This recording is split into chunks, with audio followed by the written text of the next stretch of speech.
Hello, hello, কে বলছিস? মিঠুন?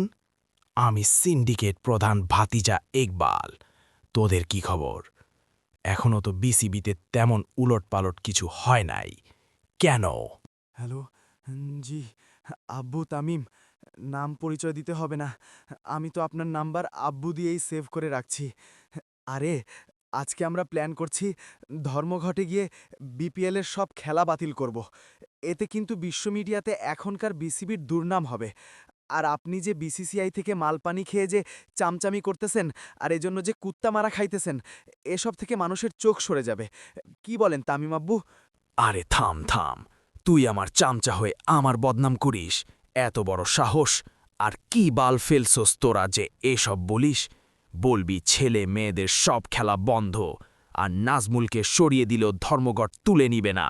নতুন নতুন ঝামেলা করবি, যেমন নাজমুলকে পদত্যাগ করতে হবেই, যেটা তুইও জানো সম্ভব না। এরপর বলবি জাহানারার সাথে যারা ঝামেলা করছে তাদের বিচার এখনই করতেই হবে। এরপর বলবি প্রথম বিভাগের খেলা চালু কালই করতে হবে। পারলে অনেক কিছু বাড়িয়েই বলবি। আরেকটা কথা শুন, কেন আমাদের ফিক্সার ভাইদের এবার ফিক্সিং করতে দিচ্ছে না সেটাও তুলবি। আমিও তো এবার ফিক্সিং করতে পারবে না দেখে বরিশালকে টিম কিনতে দিই নাই, আর ওরা না থাকায় এবার ফিক্সিংও করতে পারছি না। সিন্ডিকেটের ভাণ্ডারে অনেক লস হয়ে যাচ্ছে। তোদের মতো কত কুকুর যে পালতে হয় আমাকে। কিন্তু ভাতিজা ইকবাল আব্বু, নাজমুলের বিষয়টা নিয়ে বিসিবি সব মেনে নিলে কি করে আন্দোলন করব? আর বাকি বিষয়গুলোর সময় তো আপনি বলায় আমি কোয়াবকে নিয়ে নাকে তেল দিয়ে ঘুমিয়েছিলাম। এখন এইসব বিষয় তুললে তো আপনার মতো আমাদেরও প্যান্ট খুলে ন্যাংটো করে জনগণ পেটাবে। এমনিতে আপনার জন্য স্ট্যাটাস দিয়ে যে নাকানি চুবানি খাইলাম, এখন তো আপনার চামচামি করতেও ভয় লাগে। কি বলস তুই? তোর এত বড় সাহস? আমারে খেয়ে আমারে পড়ে এখন বলস চামচামি করবি না? এখন মনে রাখিস, আজ হোক কাল হোক, কারোর পাছা চেটে হলেও আমি হব বিসিবির সভাপতি। কুখ্যাত খান পরিবারের সদস্য হিসেবে আমি হব বিসিবির সভাপতি। আমার চাচা ভোটকা আকরাম করবে ব্যবসা, আর বিসিবির টাকা লুটেপুটে খাবে। ফুফা ফারুক ব্যাংকের টাকা পাচার করবে।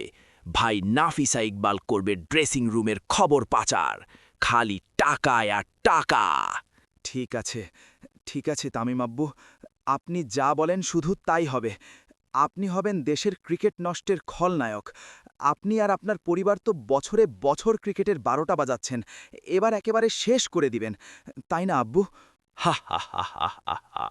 ঠিক বলেছিস আমার চামচা। বিসিবি হবে আমাদের পরিবারের সম্পত্তি। সব চেটেপুটে খেয়ে টাকা নিয়ে পালিয়ে যাব। হা হা হা হা হা। এতেই তো আমাদের লাভ। সিন্ডিকেটের হাতে থাকবে বিসিবি। আপনি এক বস্তা টাকা মারলে আমাদের তো কিছু খুচরো তো দিবেন, তাই না ভাতিজা ইকবাল আব্বু? এমনিতে তো ডাক মেরে জাতীয় দলে চান্স পাই না, ইনকামও নাই।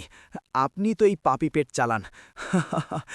ঠিক আছে, এখন হিজরা মিরাজ, হিজরা শুভ আর বিশ্বাসযোগ্য করার জন্য সোহান, লিটন, ফিজ আর কয়েকটা ছ্যাচরাকে নিয়ে যাবি। এখন তাহলে রাখি, তোদের আব্বুকে সভাপতি করার জন্য এই কষ্টটা করবি না। হ্যাঁ, অবশ্যই আব্বু, দোয়া করবেন।